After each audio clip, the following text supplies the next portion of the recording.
Hey guys, my name's Isaac, here with Snowball Esports at IEM Sydney in 2019. I'm here chatting with Lekr0 from Ninjas in Pyjamas on the semi-final day, the Saturday.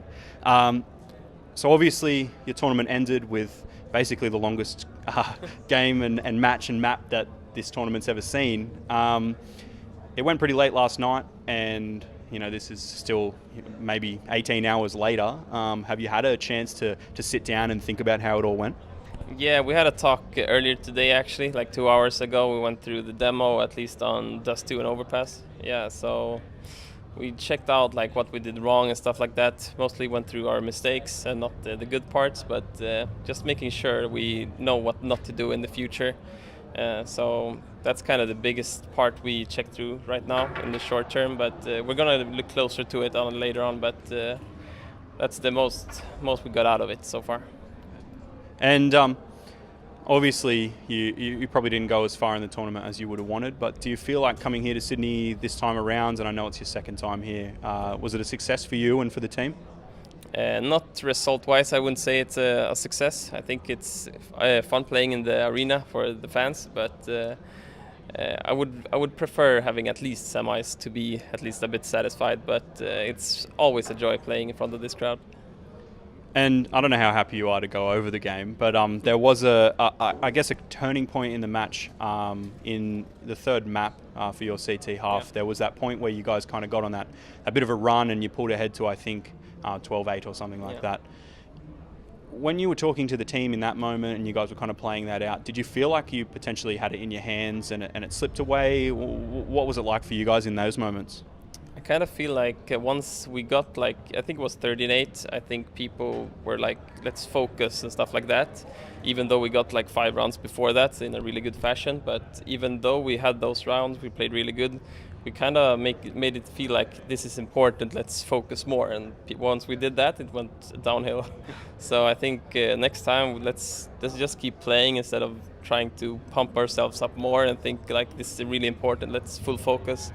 So just play our game like we did earlier, like when it worked, and not overthink anything. And obviously you guys had that really long overtime in the second map. That probably dragged on a little bit for you, and I know a lot of people in the stadium were beginning to build pizza boxes and things like that in the game. When the third map went to overtime as well, what were you thinking? Like, did you feel like maybe you were getting a bit tired on stage? I didn't even notice actually that we played so many rounds. It was only afterwards people said like you were 115 rounds or something. But when I'm in the game, I kind of don't think. I just think about the next round. Like, what's the score now? It's 20-20. Like, we need 2 more rounds and stuff like that. That's all I think about. I was never like tired or anything during the game. Like, I just play round after round, and then just next map kind of. Yeah. And I guess turning to your teammates a little bit, obviously you guys all had quite good performances that ended in that 2-1 loss. Yeah. Focusing in on Forrest a little bit, I guess people are often talking about him as someone who's kind of winding back the clock with his performances. How many times do you think he has to have a dominant game and a dominant tournament before it's kind of just he's still a good player? He's not winding back the clock, he's just great. I mean, I think people should appreciate how good he is, no matter what, because he's putting up these numbers all the time. I don't think it's like anything like special anymore, because he does it all the time. I think people should appreciate it more instead of thinking like once he has a bad game, they focus on that. But he's like 10 out of 9 games, he's like 125 rating at least. So I think people should know how good he is right now. And I guess moving on from Sydney now, you guys get a couple of days to rest here, and then you fly out. What's next for you guys? I know you have Blast on the horizon. Yeah. Anything planned beyond that, and what kind of expectations do you have for that Blast competition? I just think we should make small affixes to our game right now, and not too much, because we're playing in like 4 or 5 days from now. So before Blast, we're probably going to play like our game right now and just change some small things.